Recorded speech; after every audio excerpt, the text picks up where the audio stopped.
ना ना इसी बात मान को कौन ही बना ये तो काम करवा मन डॉक्टर। सभी दोस्तों को राम राम।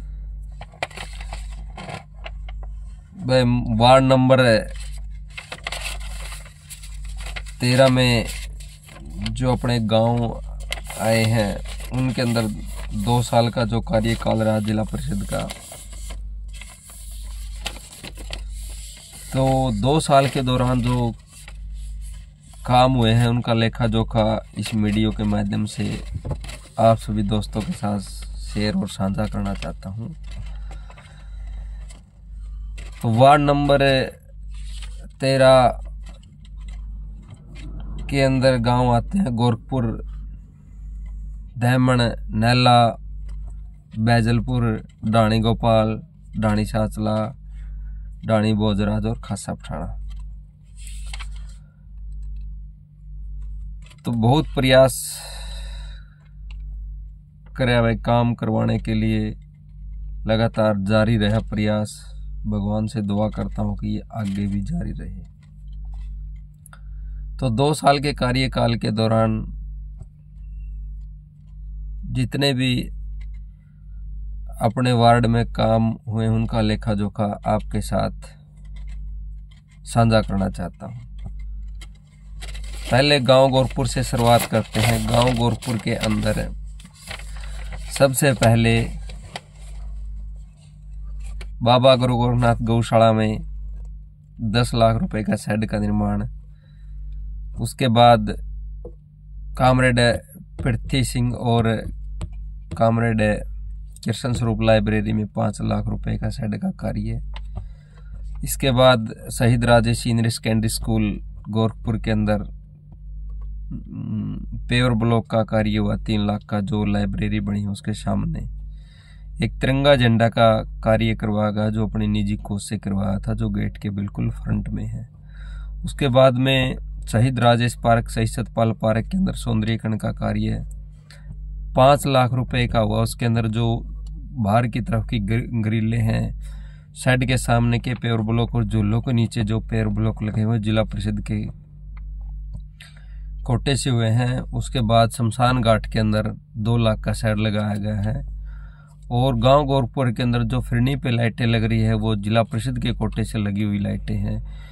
कुछ पार्ट है जो खराब है, वो मेरी एक्शन साहब से उसमें बात हुई थी, जल्दी उसको ठीक करवा देंगे। उसके बाद एक अपने बिश्नोई समाज के अंदर जो राम भगत मांझू और बलवंत मांझू की 4 एकड़ की पाइपलाइन का कार्य जिला परिषद के कोटे से हुआ है। और उसके बाद जो अपनी निजी कोष से गांव में 140 कुर्सियां रखी है, जिसमें मतलब सरकार का कोई फंड नहीं, कोई पैसा नहीं लगा, उसमें अपने निजी कोष से अपनी वो कुर्सियां रखवाई है।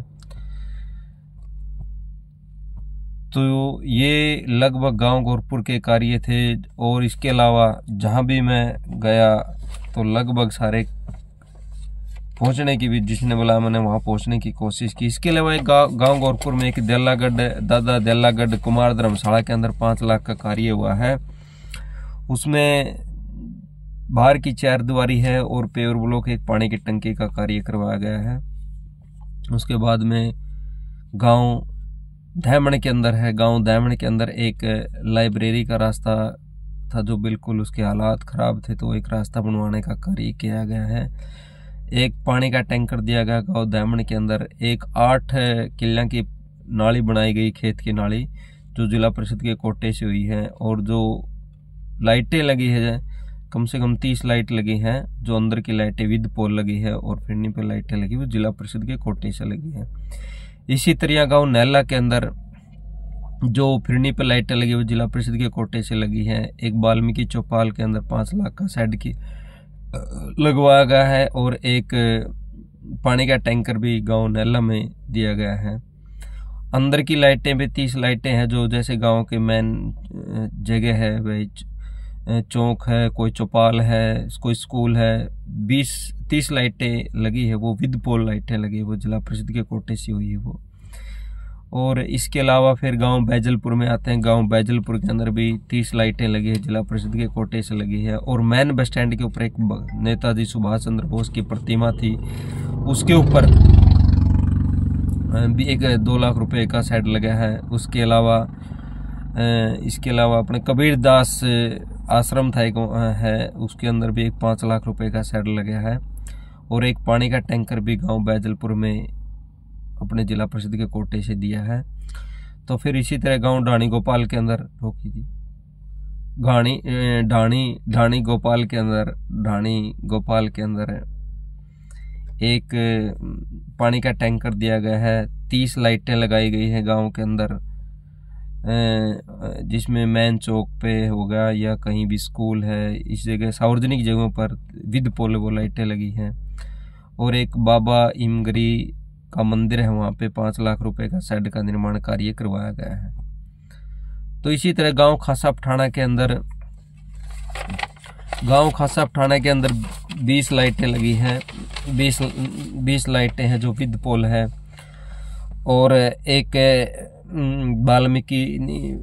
रविदास अम्बेड भवन था, उसके अंदर एक 5 लाख का शेड लगाया गया है।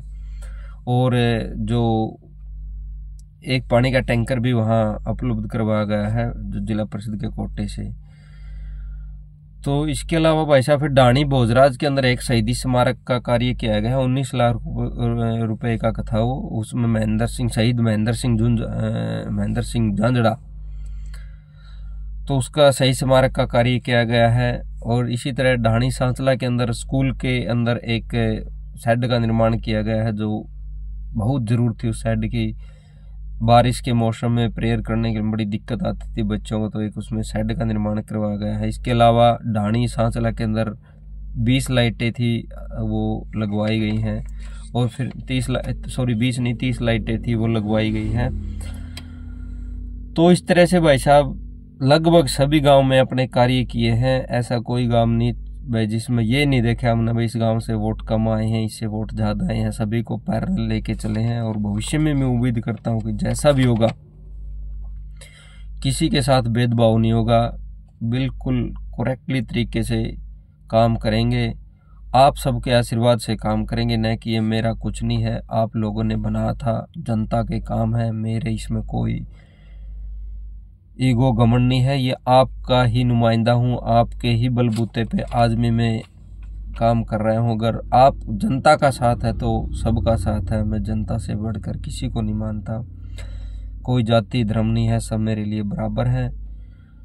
तो 2 साल का ही हमारा कार्यकाल था। इसके दौरान जितने भी ये काम हुए मैंने आपको बता दिए। और मैं आप लोगों से उम्मीद करता हूँ कि जो ये मेरा चैनल है कि यूट्यूब पे इसको लाइक और सब्सक्राइब कर देना। अगर कोई आपको गलत लगे भाई ये काम कोई झूठ है या ऐसा लगे भी नहीं काम हुए, ये से हवाई बातें हैं, तो आप प्लीज़ मेरे को पर्सनली फ़ोन भी कर सकते हो और कमेंट में भी आप लिख सकते हो। ये आपका अधिकार है। जिस भाई का काम नहीं है वो देखो, थोड़ा जिला परिषद का काम करवाने में तो बड़ी मेहनत और स्ट्रगल करना पड़ता है, तब जाके कोई काम होते हैं। क्यों, इसमें सभी के साथ मेल मिलाप करके और ऊपर का भी इसमें बड़ा इन्वॉल्वमेंट रहती है और नीचे से भी मतलब पैरेलल इसको बड़ा एक बीच का रास्ता जो एक समन्वय बना कर रखना पड़ता है, उसके लिए बड़ी मेहनत भी करनी पड़ती है। लेकिन आपका आशीर्वाद और प्यार प्रेम ऐसा ही बना रहे। भविष्य में भी सोचता हूँ कि भाई काम होंगे, इसमें थोड़ी दिक्कत आती है, पर्सनली काम नहीं कर पाता, उसके लिए आप सभी से मैं माफ़ी मांगता हूँ कि पर्सनल काम नहीं हो पाते। इसमें मजबूरियाँ कि हमारा कोई पर्सनल अकाउंट तो जिला परिषद का होता नहीं, ये तो चेयरमैन के अकॉर्डिंग और जो पंचायत के अकॉर्डिंग ही सब कार्य होते हैं। तो आपसे हम्बल रिक्वेस्ट होगी, पर्सनल काम में बड़ी दिक्कत आती है, नहीं करवा पाते। इससे कुछ लोग नाराज़ भी हैं, लेकिन आप नाराज़गी मत रखना। ये आप थोड़ा समझदारी का परिचय देना। आपका बेटा हूँ, आपका भाई हूँ, ऐसी कोई मन में खोट नहीं है भाई किसी भाई का काम नहीं हो। कोशिश ज़रूर करता हूँ, कोई भी अगर भाई मेरे काम जुम्मन लगा होता है, ऐसा नहीं है कि भाई उसको नज़रअंदाज करते हैं। प्रयास करता हूँ कहीं न कहीं भाई कैसे न कैसे इस तरीके से काम करवाया जाए, लेकिन कई काम नहीं हो पाते तो बड़ा दुख भी होता है, बड़ा एहसास भी होता है कि इस भाई ने मेरे काम जो मुलाया था ये मैं कर नहीं पाया। तो ज़्यादा लंबी वीडियो होगी भाई साहब, इतनी आजकल लोगों के पास इतना देखने का समय नहीं। हाँ, छोटी रील देखना पसंद करे है, 10 मिनट की वीडियो काफ़ी लंबी होगी मेरे ख्याल। आप आजकल इतनी लंबी वीडियो देखते बोर भी हो जाए हैं। तो आपसे रिक्वेस्ट रहेगी, अगर कोई भाई से, आपके छोटे भाई से, आपके बेटे से कोई गलती हुई तो उसको आप माफ़ करना। और इन्हीं शब्दों के साथ फिर से आप सभी के उज्जवल भविष्य की कामना करता हूँ। और आपके आशीर्वाद को, तो आप ऐसे ही आशीर्वाद मेरे ऊपर बनाए रखना, ताकि आपका बेटा आपके लिए, आपका भाई आपके लिए, समाज के लिए काम करता रहे। इन्हीं शब्दों के साथ सभी को राम राम, जय हिंद, जय भारत, जय हरियाणा।